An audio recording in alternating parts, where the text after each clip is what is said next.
Hello, movie lovers. Welcome home. My name is Amy Henserling, and you are listening to Watch This List. This is episode 2 of my PROVOCAUTEUR series, where I am focusing on a director per episode. Today, I haven't told Lowe that I'm going to call him this, but because of the movie he chose, I have to call him. We have the William Holden of Letterboxd with us today, who's going to be covering a film starring William Holden. I feel like that's like fortuitous, Lowe, right? I didn't even think about it. I knew you wouldn't. Yeah. Yeah. Though I watched Network last night and I was like, oh man, he's so great. I love him. You love him. I love him. I think that there was like a conversation in one of your, was it Sunset Boulevard, where we were like, it's a William Holden love letter. Yeah. Yes. And then I was like, Lowe, you're actually the William Holden of Letterboxd. And you were like, that's the nicest Letterboxd compliment I've ever received.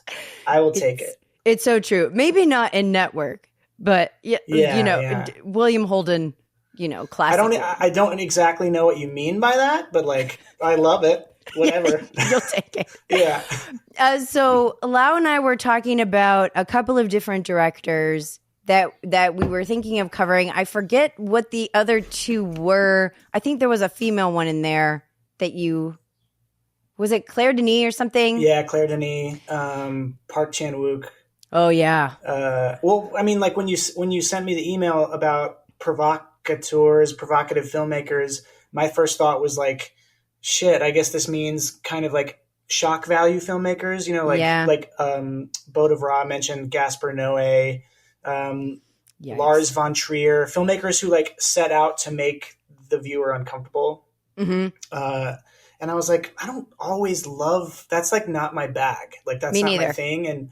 And so when I was thinking about provocative filmmakers, one of the first ones I thought of is Sidney Lumet, because A, I love his movies, and B, I think that he made movies that are social critiques.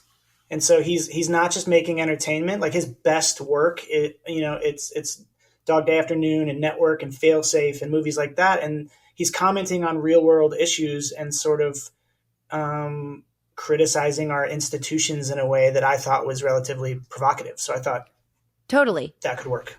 And I think that this is kind of like I was saying before we started recording, this is like an evolving definition, right? Because obviously, if I ask my buddy Mark DeTavio, who does Unwatchables, he is not going to let me have like Sidney Lumet and John Huston as provocateurs. But I think within my sort of delicate temperament, shall we say, I don't want to really watch a bunch of stuff that's just going to make me sick or uncomfortable. Mm-hmm. Kinds of Kindness comes to mind as like Yorgos kind of trying to do that. I mean, Dogtooth is like that as well. Dogtooth is like that. Sacred Deer is like that for him. I mean, but I think that this is more just like, obviously Network isn't where you're grossed out, but it is challenging. So it's more on that like challenging, evoking a strong response. You can't just sort of watch it and be lukewarm, or at least I feel like that would be difficult to do. Yeah, no doubt. I mean, I think if you don't watch that movie and sort of think about on a macro level, sort of like what's happening in the world and politics and media and power structures and manipulation and things like, yeah. Totally. You're just kind of sleepwalking there. Yeah. Okay, so we'll do Network last because that's one of your faves. The one that we chose besides that, well, originally we were going to do Failsafe, which is my favorite Lumet. Great movie. It's so good and so bleak, which I have now realized after having watched a bunch in a row that that's kind of his MO a little bit. We went with The Hill, which is one that our buddy Zig like raved about. That's how I heard about it anyway. And then neither of us had seen it, which is kind of an interesting way to go into this. Yeah. I feel like for the other pods I've done with you, which I'm in the 4-Timers Club now, which is pretty cool. Yes. Pretty psyched about it. Congratulations, Lau. I need to get a sticker or like a trophy. For like 5, I think some people are probably already 5-timers. Like Jetta, I would imagine. No, I think you've got her tied now. My No OG way. crew. Yeah. Sick. Yeah, it's awesome. But when people hit 5, maybe you could do something. Yeah, because top 5 was the original conception. Yeah. And then shit. Oh, but we've always done movies that we've seen. Correct. And so I was like, that's not always fun. I want to watch something new. And I love Sidney Lumet. And there's a ton of movies. I mean, there's a ton of movies he's made that I haven't seen. I think I counted the other day. He's made 43 movies, I think. And jeez. I've now seen 9. I've now seen 13. Yeah. So like, I don't feel super like I have a ton of authority on. I'm no expert on Lumet's films. Like I don't. He has such a wide range of films, so many different genres, and I've only seen 9 of them. I've seen like his most popular ones, but yeah, I don't feel like an expert on his movies, so I can only sort of speak on the connections that I've made, just from the ones that I've seen. So well, and I really don't think we can be experts on anything, Loud. Let's just embrace it. Like this is kind of like whenever I go into an episode where we're covering something that feels quite, momentous. I'm just like, I could read, like Sidney Lumet wrote a book called Making Movies. I started reading some excerpts last night and I was like, I should have read this entire book before I start talking about him. And I should have like seen his entire filmography and watched interviews. And it's just endless the amount of preparation possible. So totally. I think that it's a good chunk to have seen 9. That's a pretty broad view. Yeah, for sure. Yeah. But I also think now that we're talking about Lumet, and I watched The Hill and I watched Prince of the City and rewatched Network. I want to see the other films, some of the deep cuts that I haven't seen, like The Offense and a couple others. But I love his movies. He's definitely in my arbitrary top 10 favorite filmmakers. Your random top 10, not your. I just think all top 10s are arbitrary. I think like sometimes like us movie lovers get too caught up on like who's my number 1, who's my number 4. Like it doesn't really matter. Like we just love movies, and it's always changing, and because you're always changing and always growing, and so. But right now, he's certainly like one of the people that pulls out the strongest reaction from me. Well, and I think that for you, maybe that distinction is important because you don't really have a hierarchical setup in your LB. So like if we want to know like who are Lau's favorite directors, I would never be able to tell that unless you explicitly, because you're not ranking things in that sense. Sort of. I sort of am though. So like even though I don't put numbers below them, like if it's in the top 4 or 5, that's okay. Like if you're at 15 on my letterbox, like that's not as good as the top. It's just like top. I don't want to make a difference between like 1 and 3, okay, or 4 and 7. But the difference between like 1 through 5 and 20 through 25 is there. Large. Okay, yes. I understand. Okay, so Sidney Lumet's in there. Okay, so The Hill, I didn't know much about it going in, other than that Sean Connery was like at the time trying to change his sort of Bond typecast image by doing something very serious and very different. He ended up doing 5 movies with Lumet total. I think I've seen 3 now because I've seen Orient Express, The Offense, this one, and there's like the Anderson tapes and one more. But yeah, I was looking at there's Family Business or something. Family Business, thank you. That's the one that's like the most poorly regarded, I think. Yeah, I don't know if there's an actor who worked more with Lumet than Sean Connery. I was looking at his letterbox and like I was thinking like maybe Al Pacino or something, but no, I think Sean Connery worked with him more than anybody else, which is interesting. Which is interesting, right? Because it's so different exactly, especially for The Offense. That was the one that I was like, whoa, because it wasn't just that he directed him in it. Sean Connery brought him the story and specifically wanted him to direct it and specifically wanted to be in it, and it's dark. Yeah, I'm a little daunted by it, to be honest.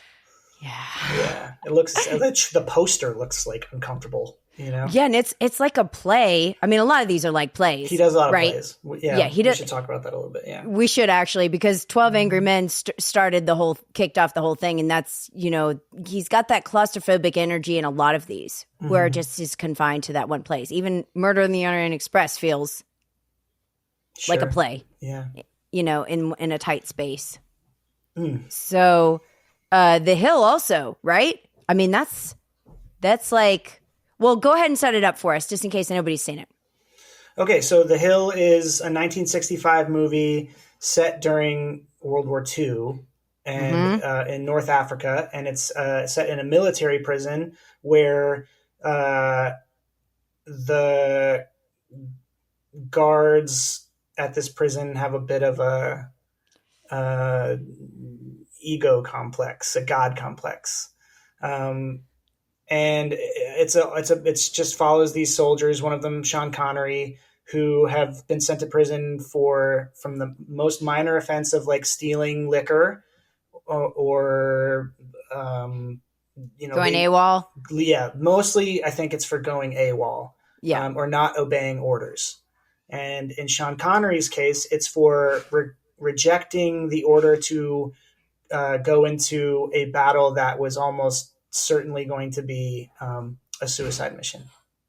I think that's a really important aspect of the film because it's asking a question about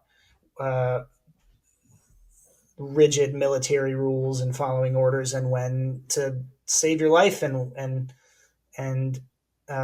what's worth it, really. But which is similar to Failsafe, Lowe, because that kind of conundrum comes up at the end with Fonda, where it's like, do I, I think a lot of these have that sort of like crossroads moment where, you know what I mean? Like, 100%. You go one way or the other. Yeah. I thought about Failsafe in conversation with The Hill a lot in the same way that I thought. So for example, I think that Sidney Lumet is a provocative filmmaker because I already mentioned this a little bit, but I think he's a political filmmaker. I think he was unafraid to be political in a really cool way. He was making movies about the injustices of the world, the things that he saw. I think probably that he saw that he felt were problems in society. And I think for specifically for The Hill and Failsafe, I think those movies are about like, they're a bit of a critique of jingoism, of like a blind patriotism that becomes destructive. Because, for example, like Walter Matthau's character in Failsafe, and the sergeant, the sort of the warden of the prison, I think those guys would be buddies. Basically. Yeah. Also with the guy from Full Metal Jacket. Like they probably don't get along. Yeah. There's something about like blindly following the rules of your military or your government. Right. And the need to assert dominance over other nations. And it's really like a very much us against them ethos where, and then in terms of The Hill, if you don't agree, if you don't follow my rules, our military's rules, then now you are just as much an enemy as our enemies are. And that's where Sean Connery's character comes in. So, I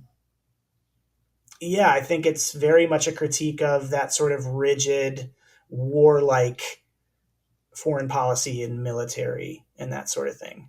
I think it's also like, it reminded me a bit of One Flew Over the Cuckoo's Nest in the sense of people having a major power trip on controlling like people who have been made helpless, like Nurse Ratched does with Nicholson, all those patients, where it's just like you can see the evil in the person and they're like, putting them in this scenario just brings that out, but it's not like it wasn't there before.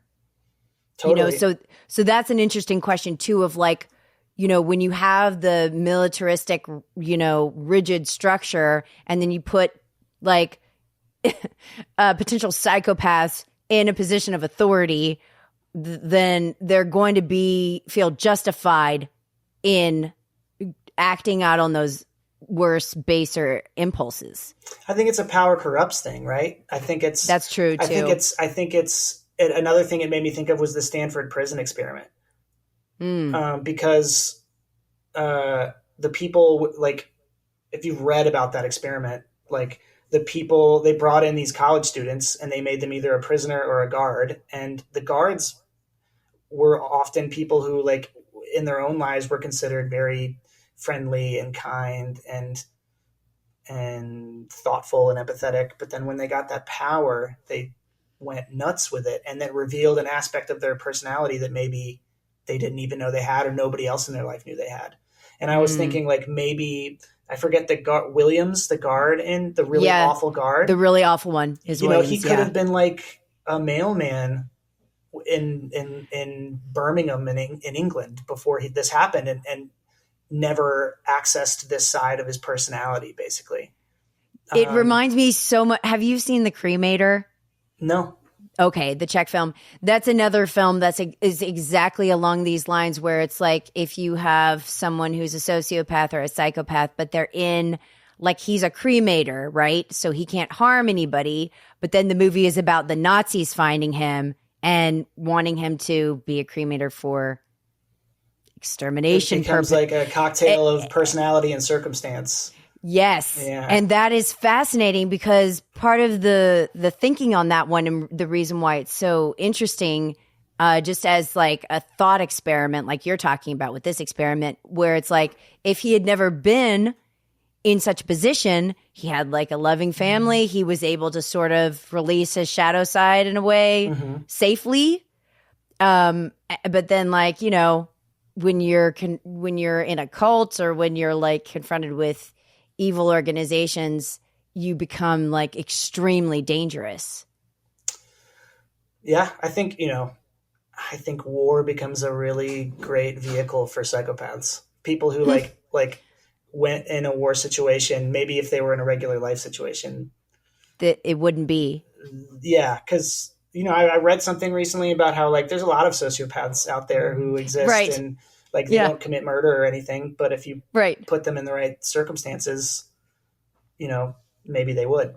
This is literally what Joel and I were talking about over the cremator. Like, that's exactly what he was saying, is that they're fine in other circumstances. You know what? Maybe that's where I read about it. I might have read about that in a Joel review. Because we both did the cremator together, and it was like, this is totally about, circumstances. And like, Williams, to me, in this movie, seems like he's just like, he feels less than Connery, and so he's got to bring him down, sort of thing. That's what it kind of reminded me of Shawshank Redemption in that way, where it's like the toxic masculinity thing of like overpowering to feel, superior to, versus like Williams being that way to everyone. It seems like he singled out people that he felt inferior to and had to overpower them in some way. That's definitely there. The thing that I thought of the most was it within the themes of the movie that I was talking about, in terms of like jingoism, in that, like, Sean Connery. That's a good nickname for him. Yeah. Sean Connery committed his character committed the ultimate faux pas in the military, which is he disobeyed the order to go into battle. He is a coward. He represents he kind of represents everything that you're not supposed to be in the military. And so I think, like, especially the sergeant major who runs the place, and this guy Williams,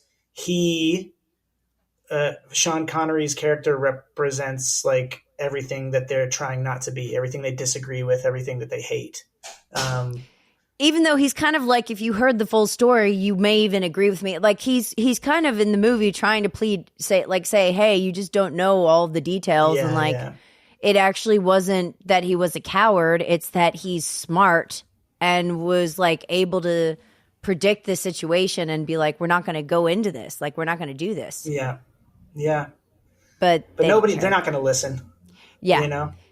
Yeah. They're on a power trip. They're on a power. They have totally. Power corrupts. They're on a total power trip. They are the gods of that place. Like that opening scene where he's explaining how he turns these cowards and the dregs of the military into men. You're just like, oh, he loves this. He loves the power that he has. He's the god of his little world, It's almost like a horror movie in a sense, because like they're like, the way that it uses the hill and like the torture, because you literally feel like they're being not only physically tortured, but like psychologically tortured by like keeping them up at night and not letting them sleep. And like they're going insane, basically. It's not just that they're being like starved and mistreated and bossed around and belittled, but it's also that they're like intentionally trying to make them nuts. Yeah, I mean, we're watching people get tortured for 2 hours. That doesn't make it sound enjoyable, folks out there, but it is a great movie. But it's an infuriating movie. It's designed to make you angry, I think, because we're watching just pure, uncut injustice, just like cruelty and power being exploited. It's so fucked, really. Well, and also, what do you think about like so I've seen 13 of his movies now, and I honestly think that The Hill is the best shot. Like, I think it is the best directed film in terms of like it reminded me of Kubrick with Paths of Glory. There was a lot of like just expertly done, I don't know, like where the shots would look like paintings. There were a lot of close-ups, but it felt very pristine in a way that watching Network, afterwards, there was such a shift in my opinion between those two things. I just feel like The Hill is like, I don't know, it was just, maybe it's the black and white, but it's just exquisitely shot, I felt. And framed. It's beautiful looking. I think it's I think it's both that it's black, the black and white is it really pops that contrast, but I also think there's something really, it's like the movie is kind of shot and shown to us in a very simple way. I just don't, I think like, I don't know how to describe that exactly. It just feels like everything about the movie feels very simple and contained and straightforward. Yeah. There's something stark about the cinematography, I feel like. Yes. And so I think it's a beautiful looking movie, and it fits really the themes of being like trapped in the desert, and being contained in this one location, and all you've got is the desert, the walls, the hill, and the cells of people. And so one of the great things about Lumet is that he really fit himself to the material, and that's why Network feels so different than 12 Angry Men, feels so different than The Hill, feels so different than Serpico, feels so different than Dog Day Afternoon, which also feels sort of really, which also is claustrophobic. It's claustrophobic, but very like, it's not as kind of simple and stark as The Hill is. It's very messy. There's so many people, like it's a one location thing, certainly, but it feels a little messier. Like it's New York, so like people are interrupting each other. There's lots of crowds. People are running in and out of the frame. Like, he just fit himself to the story in a way that he was always serving the story. I wonder if also he just fit himself to the actors, because that was one of the excerpts I read from Making Movies was about Pacino and Dog Day, and like how he would literally, not like in a sadistic way, but he would like kind of wear Al Pacino out with multiple takes, because he felt like the more exhausted Al was, the better emotionality he could get to. So like the scene when he's on the phone and he talks to his wife and then his lover, or his lover then his wife, like they did that a couple times, and I was like, oh my gosh, like please, I don't want to do this again. But he knew that if he could sort of get him to that place, then it would be real raw. So that's just to say, like, I think that Dog Day, to me at least, feels like Al Pacino the movie. Like his energy and his like raw passion and everything. So I feel like Lumet like tailors towards like the lead strengths, maybe, because Network also feels like Beale the movie, like Howard Beale the movie, or Peter Finch the movie. So I don't know, maybe I'm way off there, but I mean, I don't know anything about his directing style in terms of working with actors other than what you just said. But I do know that every movie I watch that's a Sidney Lumet movie, the performances are incredible. So I imagine he's doing something right. And I wonder if he came from I don't think he did any theater. No, I think he did. I know he came from TV. He did TV before he did film. Yeah, because I remember watching a doc about him, and there was definitely stuff in the theater. I think his dad was also, even though he hated his dad, or his dad was like a terrible person, his dad was also like involved in the theater. But oh, neat.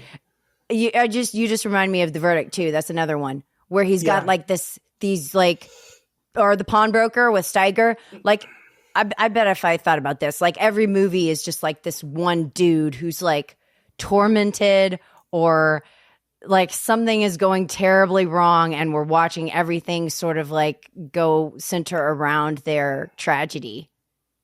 A lot of them are like that. Yeah. Yeah. Before The Devil Knows You're Dead. Oh man. Just Philip Seymour Hoffman digging a deeper and deeper hole. Oh, wow.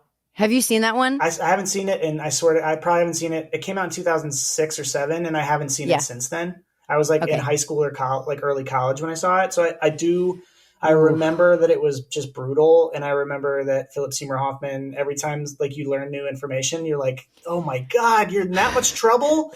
Like, he's just digging a deeper and deeper hole. And I remember thinking it was kind of over the top. It was like, and I remember reading Lumet talking about like he set out to make a melodrama. Like he was going for melodrama. So like, I don't love the movie. I love Philip Seymour Hoffman. Who doesn't? I mean, I think we all. I mean, who like, doesn't? You're right. Who doesn't? He's just beloved. Yeah. But I think that one's more okay. So if we start at the beginning with 12 Angry Men, that was like maybe one of the few times where it ends well and like justice wins. But then like if you think about like that distance from Before the Devil Knows You're Dead being his final film, I mean, it's so bleak. And just like depressing, and the like verdict ends with a semi-happy ending. That's a semi-happy ending. Himself. That's true. I'm assuming The Wiz is pretty happy. I have no clue. I've never seen it. That's the only one I should have done and didn't. Yeah, Murder on the Orient Express. The murder gets solved. I've never seen it. I've seen the remake with Kenneth Branagh, which sucks. But like, it's awful. Yeah, but I'm not going to spoil that one for you. It's technically good, I guess, if you don't care about, justice or the right thing to do. I think The Verdict, that one's a tricky one because that's like David Mamet, and there was all this like, he's got all these entanglements sometimes with the writers too, where, you know what I mean? Because even, what's his name? Patty Chayefsky. Yeah, I don't want to say that wrong. I think it's Chayefsky. Chayefsky. I think. He is awesome, and he had, rights to all these things. So I don't know, like, I don't think Lumet ever wrote a film. He did. He co-wrote. He co-wrote Prince of the City. Oh, which you weren't crazy about. What did you think of the writing there? Not great. Not that it wasn't great. I think the thing that that wasn't for me, it was maybe a superficial thing, but it was long. It was like 3 hours long. I was like, you could make this, you could cut like half the scenes out of this movie and you'd get the point across. I liked how complicated it was.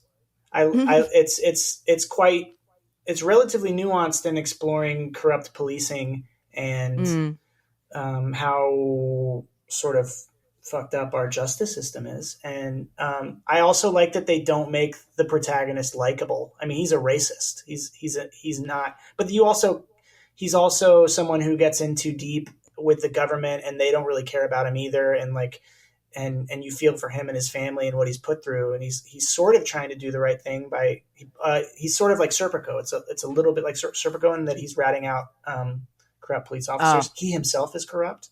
So like, but it's just an interesting movie. But I also I thought it was just bloated, like really long, and I didn't love Treat Williams as the lead. I was like, there's a better actor for this, I think. But I don't know. That's kind of how it felt like for Daniel, the movie Daniel with Timothy Hutton. Like first of all, he's extremely unlikable, which like sometimes I do respect. Where I'm like, okay, well, this was a choice. I mean, obviously, you could have made us like this guy, and he's just awful.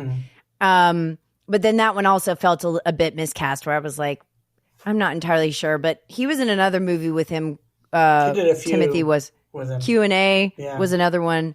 But I think that one was also like said that it was racist and etc. I don't know if they intentionally did that or just now it is in retrospect that we're able to recognize these things, or if they were intentional which at the part, time. that the character was unlikable or racist or what?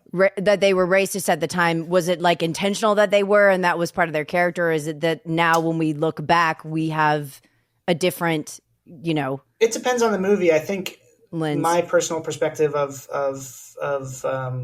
Prince of the City, which you haven't seen, but I think like Lumet knows what he's doing. I think he's putting in that scene where he talks about a black person in that manner, and you're like, ooh, I'd like to. I think I personally feel, just from watching the 9 movies that I've seen, that Lumet was pretty progressive and modern for his time. And I think sometimes he was commenting on things that weren't as common at the time. Like, I think the way he's exploring,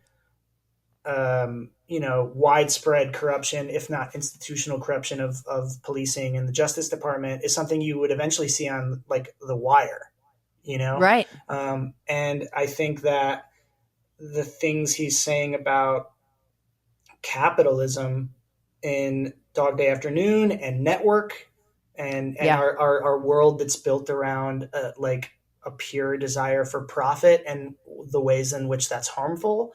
I don't know if everybody was necessarily being so like shirt on their sleeve, straightforward about it at the time. I think other filmmakers were, but I just love how he was interested in like social issues, and he made a lot of movies about them. I totally agree. That's a great segue into Network, because I think so. The Hill was 1965, and then Network was 76. So it was, a decade, 11 years later. And this was like a massive hit, despite it not being like super seen. Like, it wasn't very popular with audiences, but it was like extremely popular with critics, and then won all those Academy Awards. And then the cast obviously is awesome. But I think that this is another instance of where it's like the perfect writer, director combination, because I think that Patty's script is just like I think you said this to me yesterday, like it's a masterpiece. And then also Lumet was just the perfect person to like bring all of that out. Totally. And I think if we want to call Lumet an auteur, which like I think we can, even though his movies like he doesn't have that visual instant recognition. Yeah, for me, like the most obvious definition of an auteur is when you watch the movie, it's that filmmaker, right? Correct. Like Wes Anderson, or even like if you're more of a cinephile and you get into like Agnes Varda, like an Agnes Varda feels like an Agnes Varda movie. But you don't get that with Lumet. You didn't get that with John Huston either, I don't think, which is something that Bodov Rob pointed out with his episode. So I think it's funny that your first 2 provocateur episodes are both about people who aren't provocative necessarily and aren't auteurs.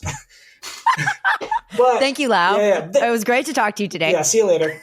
We're done. But I think that Lumet may not have been a writer on his movies. He worked with someone like Paddy Chayefsky on Network and whoever wrote The Hill and all of his different films. And he fits to the material really well. Mammoth. But he becomes a co-writer in the direction because he is literally pointing the direction of the film. And then, Chayefsky wasn't sitting in the editing room with the editor, but he was, and editing is a form of writing. So like, I think I agree. And also like that makes you think about the auteur theory in the first place. And like really film is a collaborative medium. And it sounds to me like along with his actors, along with the writers he worked with, Sidney Lumet was the ultimate collaborator who put the project first. And whatever the project needed to be, the movie would feel like it and it would look like it. So all of his movies could look different. All of his movies could feel different. He could do a more sort of social justice style movie like Dog Day Afternoon, or a satire like Network, or a fucking, goofy musical like The Wiz, which I've never seen. I actually don't know anything about it, but I'm assuming it's lighter, Yeah. So it's got to be. I think he's an incredible collaborator. When I think like if you like mentioning Agnes Varda to me, and this is not like probably, intellectual, technical definitions here. But auteur to me is like that I can clearly see the director's vision, and I feel this sense of like who they are, Totally. and what they like, and it's not this general thing. Like with Varda movies, the reason they feel like her is because you feel like you know her. So when she makes another movie and it brings you back to that recognition, it feels distinct. And so with Lumet and Houston, it's more just like what they covered that makes them particular. Like, I know it's a Houston movie because it's literary and there's all this like language to it and this like weight to the narrative. And so I may not say like this looks like a John Huston movie, but it certainly feels like one and sounds like one. And I think Lumet was consistent enough in what he pursued that we could say, okay, yeah, this is totally a Lumet movie. I thought that last night when I watched Before the Devil Knows You're Dead. I was like, this is completely his like wheelhouse, his bag, everything he likes. It's very consistent. I think that's a great point, that like a sign of maybe an auteur or a great filmmaker is that you feel like you know them after you watch their movies. And I do feel that way about John Huston, and I feel that way about Lumet as well. Or at least what they're, what turns them on, what interests them, what gets them, like what kind of stories they want to tell. Maybe you don't know who they are, but like, sort of like you're inside their head. I mean, it's the same thing with books, right? I mean, totally. You feel like you know the author. I mean, I don't feel like I know like what John Huston wanted for breakfast or anything, but like, right. Like I do feel like a connection, basically. Yes. Yes. And an understanding of yes, what they were interested in, and right. And also like what values they had. Yep. And we're not talking about John Huston. I would love to, but I know we could go.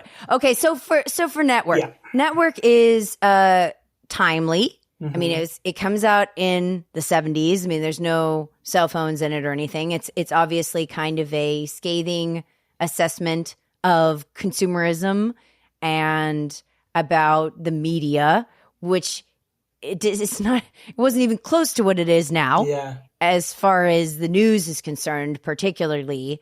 And like the idea of like news as entertainment, and like, we're in the illusion business, and we are telling you things because we want you to buy things, and it's not about the truth. Whereas now I think we have a very difficult time accepting that the news could literally just be entertainment and that it isn't true, while it's also saying that it is. Yeah. There's a lot in that statement that you just made. And I agree with it. But like, okay, where to go? Okay, so I think, I think that, Network predates the 24-hour news cycle. And right. I think the 24-hour news cycle is one of the things that has killed the news, and at least televised news, because it just feels like they just need to keep attention spans so badly, and they're competing with like CNN's competing with MSNBC's competing with Fox News, and right. And now it just feels like sensationalized, and also speaking to their base in a way where right. I'm certainly no Fox News fan.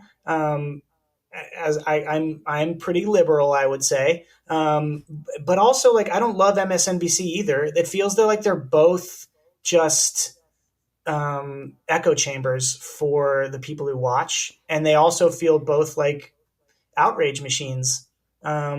People seem to love that and getting angry. And I think the movie we talked about this over text a little bit, but it's a little bit an exploration of utilizing outrage in order to manipulate.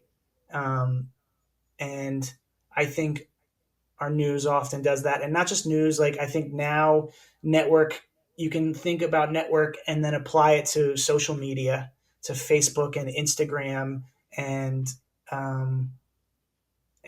just the media in general, and the way that we utilize it, and the way that we're manipulated by it without even knowing that it's manipulating us. Right. Well, and I think I think you quoted this in your review. I read your Network review again last night, and the line that Diana Faye Dunaway says, where she's like, she's new to the position, and she's like, we need to have angry stuff, like anti-establishment, where people can get mad because everybody feels mad. Yeah. And so she wants to see She knows things. that that's going to boost ratings. Exactly. She knows that if we have a person who can, what she says is articulate the popular rage. Mm. And when I saw that, I got like chills. I was like, yeah, that's what Donald Trump did when in 2016, he articulated the popular rage of his base, and they loved him for saying it. And I think a lot of politicians do it. I think a lot of media personalities do it. And I think it's dangerous. The interesting thing about Network is I think it's an angry movie that's saying that anger and outrage is dangerous. Correct. And that you will never, like, even in the context of like, okay, so when he's doing it, he becomes basically like a preacher or like a prophet, Yeah. right? Like he's doing it in a very like wise blood way where it's like we're getting out of like just Anchorman vibes. And that's why the Ned Beatty scene is so great, because he's basically, it's so good, but he's basically adopting his posture so that he could speak to him. And he's like, am I getting through to you? Which is genius. But the point is that at some point, I think that because the message is being portrayed as truth or the truth, it turns into this sermonizing medium. Like, people can't just be calm anymore when they think they know the truth. And so it's like it devolves into this like almost abuse of that, which is like really a good thing. Like, if you want to go to a church and hear a sermon, you believe, that's a good thing. But I feel like the way that it's manipulated and channeled by anger changes that thing that we're supposed to be able to trust and makes it toxic, which is shown in Network by Ned Beatty trying to manipulate him through that, mode. Using that angry sermonizing sort of way of being. And but I think it allows the viewer, the audience to get angry too, to join in with the thing. Yes. But then it's not, it's like, which it feels cathartic in the moment, but then it doesn't lead to any change. I think so. Let me ask you a question. Because before I saw Network, I already knew about the Howard Beale, I'm angry as hell and I'm mad as hell and I don't want to take it anymore. Because it's a famous thing, right? I remember like years ago, I watched the premiere of that show, the Aaron Sorkin show, The Newsroom. And that show opens with Jeff Daniels having this like, I don't like that show. I don't either, but I love Aaron. I don't personally. We disagree on that. Wow. I think he's he's annoying. He annoys me. It's okay. Yeah. But anyways, so Jeff Daniels has this like angry, like, I don't take it anymore. I'm going to say what I really feel. And then that starts the show. And I remember they show interviews with like news crews being like, Jeff Daniels, or the character he's playing, is like, had a Howard Beale moment from Network when he said it like it was. And so I always thought that when Howard Beale does that in the movie, that it's supposed to be this triumphant, wonderful, actually calling out all the things that nobody says moment. But then when I watched it for the first time, I was like, ooh, this is much darker. This is a mentally ill man who's being propped up to increase ratings, and he needs to be hospitalized. Yes, which is what William Holden says. Yeah. He's like, he's my best friend, and I will not allow you guys to take advantage of like a sick man. Yeah. And the key moment in that scene, the thing that I took away that really hit me was Howard Beale says, don't call your congressman. Don't protest. Don't organize. Just stick your head out the window and scream, I'm mad as hell and I'm not going to take it anymore. And I was like, ooh. Great point. Great point. He is arguing for outrage directed at nothing that feels cathartic in the moment, but doesn't lead to any positive change. And that's why Faye Dunaway is like, he is the perfect person to control and use, because he's going to get people feeling like they've done something and then nothing changes. And we can utilize that. And even though he's preaching anti-establishment, he's working for the establishment. And so Correct. that I thought was like really dark and unsettling. And I was surprised that like when people look back on that scene, they think, what a powerful, beautiful, triumphant thing. Or I think that they think that because the words themselves, yeah, right? It's that it's like it gets into that really tricky space where if someone is telling the truth, but the person who's telling it is awful, what do you do? You know, it's like that kind of reminds me of how, like, at the end when William Holden and Faye Dunaway are kind of like calling it quits because, of course, they're give me a break. Sure. They were going to have to do that. And he says, like, I want you to be able to deal with my primal doubts, basically like my existential crises of like that I'm going to die and I'm reaching towards mortality. And she is like, I don't know how to do that. And that's kind of the point, I think, that this is like not just network, but life and like politics right now and just our environment where this is what I try actively to go against. But that there is no solution. Like that we know the problem, we all articulate the problem, but then when you get to the end and you're trying to get advice from somebody that is in charge of what your message is, they're like, I don't know how to do that. Like, I can sell you things, I can make you buy things, I can make you feel like you're getting out some of your annoyance, but I can't give you any way out. Like, I've got no way forward. And I think you and I were talking about that. That's why you just check out. You end up checking out because there's no solution. Like, there's nothing that you can grasp that you feel will make any difference at all. And that's really dangerous. Sure. Yeah. Well, obviously, Faye Dunaway's character and the people who run CCA in the movie, the corporation that runs it, like, they don't care about solutions. They don't. They want to stoke the flames to get more viewers, to get more money, because everything is profit driven. And the problem, this is where I think the movie is clearly very much delivering anti-capitalist messaging, because it's saying if profit is the goal in all fields of life, this is what will happen. And journalism should not be connected to profit. It shouldn't be. It should be connected to trying to deliver truth, as slippery as truth can be.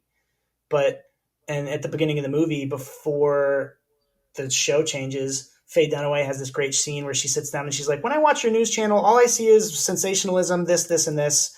You don't preach to me about like actual good news. And that's honestly a pretty good point. News is like that. Yeah. But at the same time, what it becomes sensationalism and the outrage machine, because they know people will watch. And so the movie isn't just like pointing its finger at these damn corporate capitalists who are ruining everything. It's also saying like, we are susceptible to this. That's part of being human.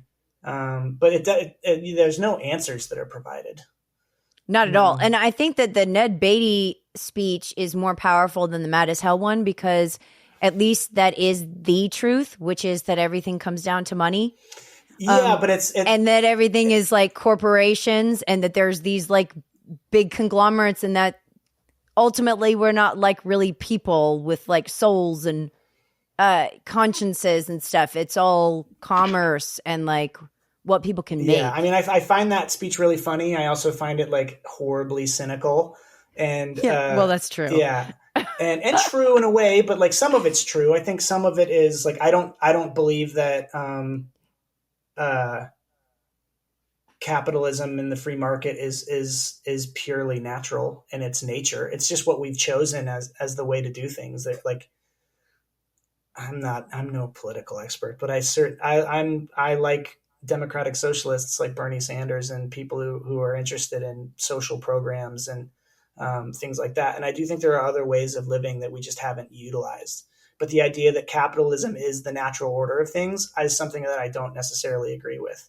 And that's what he's preaching in that scene. it is the natural order of things of the world as it is in the movie. That's what I'm saying. Yes. Right. As it is in the film. But he sort of is preaching that it is as natural as a lion hunting a gazelle.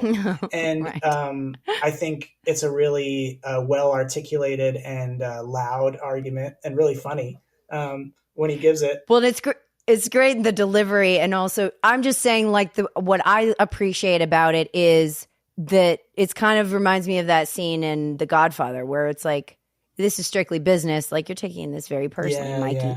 Yeah. Where it's like, I think it's important to remember that, like, what we are consuming and what we're buying into and what we are entangling ourselves in probably is pretty neutral to us as human people. And so to feel another way about it, that they actually care or, you know, will ever know us individually, is dangerous. So I just like this is about commerce and this is the way the world runs. Wake up, you know, and we're just using you. Have a nice day. And then, like, ending it with, if you don't do what we want, we're literally going to kill you on air. And then they do. Like, I read that Patty, like, insisted on that ending and the studio wanted a softer ending, where it didn't end that way. But he was like, absolutely not. Like, this is how it ends. And it's not even in like a messianic thing. It's just like, no, it goes out with a whimper, you know, like the movie doesn't go out with a bang. It's like sort of funny, sort of sad, super cynical. Shocking. Yeah. Right. Yeah. It's just like a very low, I don't know. Dan and I were talking about this yesterday. My friend Demwary was like, he's got such a low view of humanity in this movie that it's almost feels condescending if you just take it at face value. But I don't know. I feel like there's more going on. Let me ask you a question. So when I've now watched it 3 times in the last 2 years. The first time I saw it was 2 years ago. And the first time I watched it, I really loved the first half. That was really biting satire, really smart, said a lot about our world in a really interesting way. And then the second half, I was a little confused by the direction it took with William Holden and Faye Dunaway's character. Because I was like, William Holden's already been fired. He's sort of like left the movie, and they brought him back to have this romance, and I don't really understand why it's here.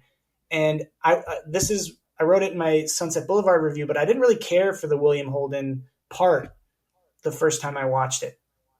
Max Schumacher's role in the film, I thought it was superfluous. And then I've rewatched it a couple of times, and I had a sort of a debate with my brother where he had sort of like what I consider to be like an intelligent stoner thought. Okay, I'm ready. But I want to hear, like, what do you like that storyline, like the Faye Dunaway romance with William Holden? What do you think about that in relation to the themes of the film? Okay, when I first watched this movie, I thought Faye Dunaway was awful. I think she's great. I think she's phenomenal in this movie. Well, now I do. Yeah. No, but I don't mean acting wise. I mean that her character was awful. Totally. That she was like cold and detached and heartless, and I just hated every scene that she was in because the energy and everything was just awful. Now that I'm older and different, when I watched it last night, I was thinking, okay, she is only good at one thing.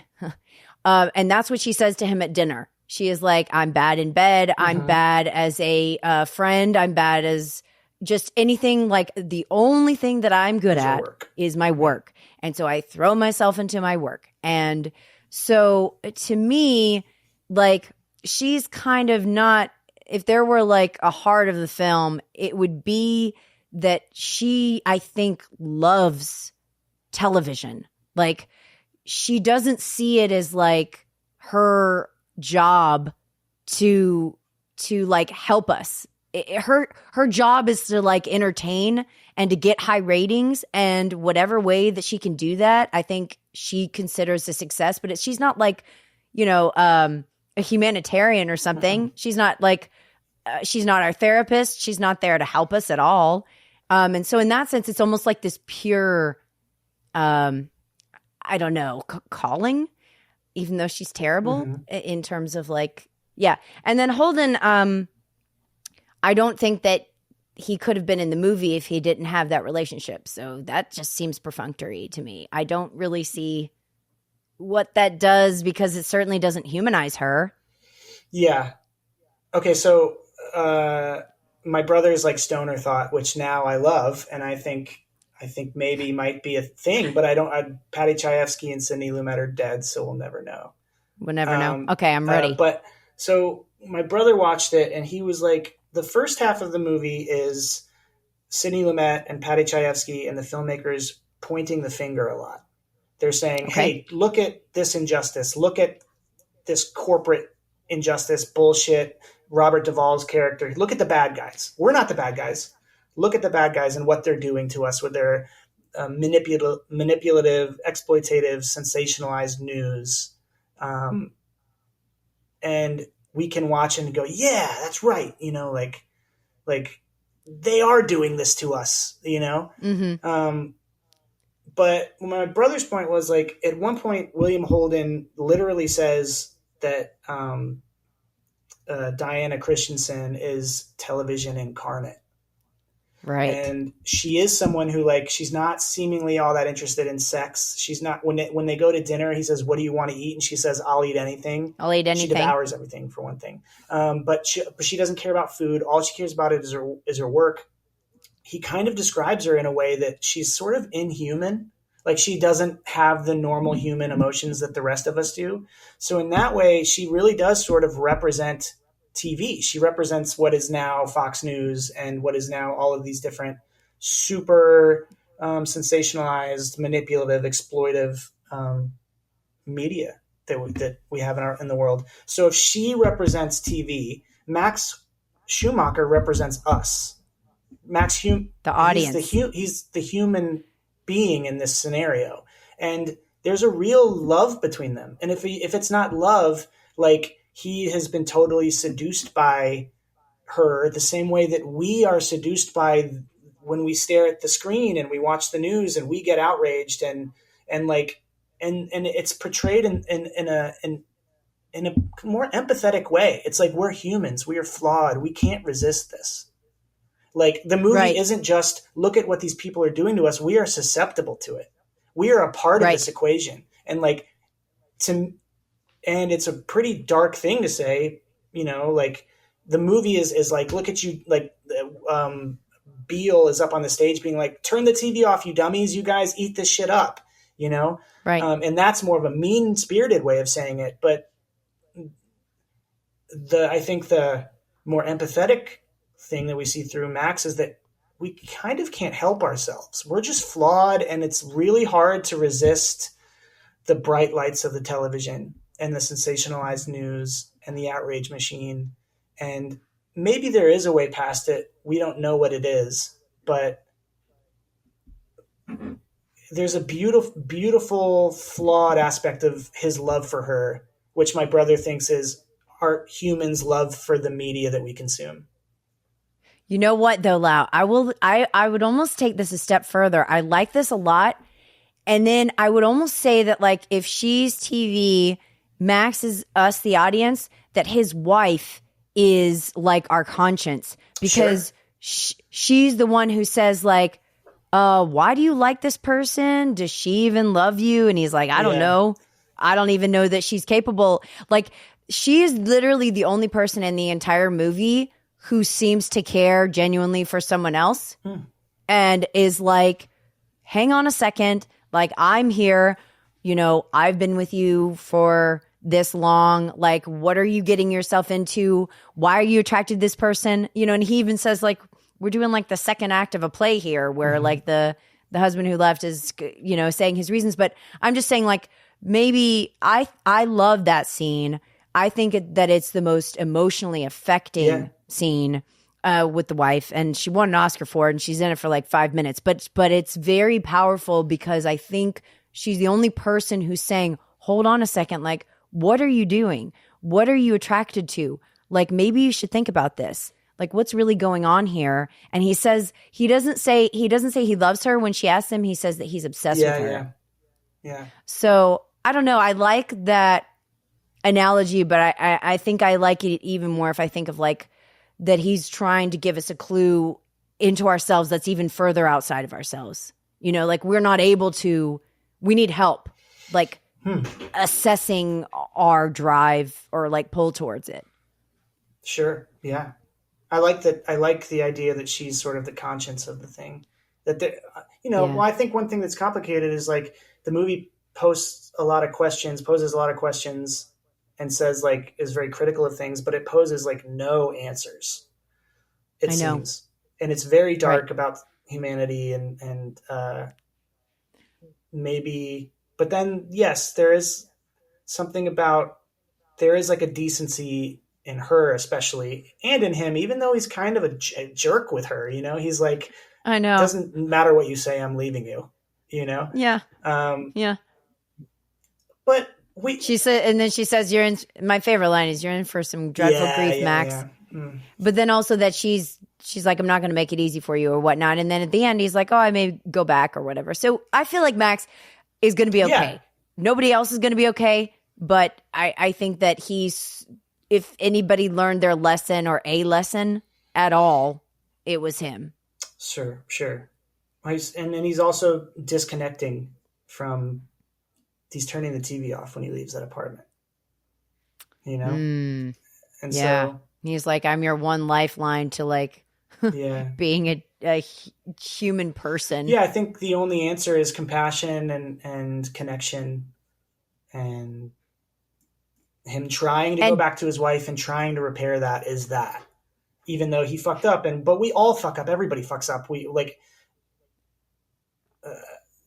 I'm no saint, you know. Like we've all done bad things, and we just got to find our way through. I don't know, and it's sort of vague, but no. But I think that's a great point that he turns off the TV. I think this is about like connection and disconnection, right? That you need to unplug. I mean, is like I get annoyed when people are like, you know.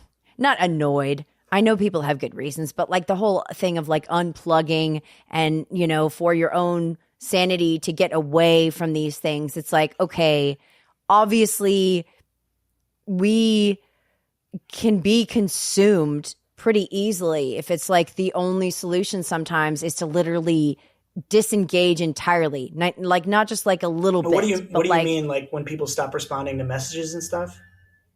Or they just feel like they have to unplug. Like they feel like they have to go somewhere and like not text, not get on social media, not get on platforms, not get on Facebook. Like literally just like remove themselves like they're on an island because it's just become so, I don't know, enmeshed that the fantasy reality line is maybe. I mean, yeah, it's network times blurred. a million. Like the movie is so applicable to our world today because media is in every aspect of our life. And so like, I certainly understand needing to disconnect like that. I think there's a healthy way to do it. And there's a way that can be harmful to relationships if it's just like people just drop off the face of the earth and they don't respond. But I understand no matter what, I understand it because it is overwhelming. And I think sometimes,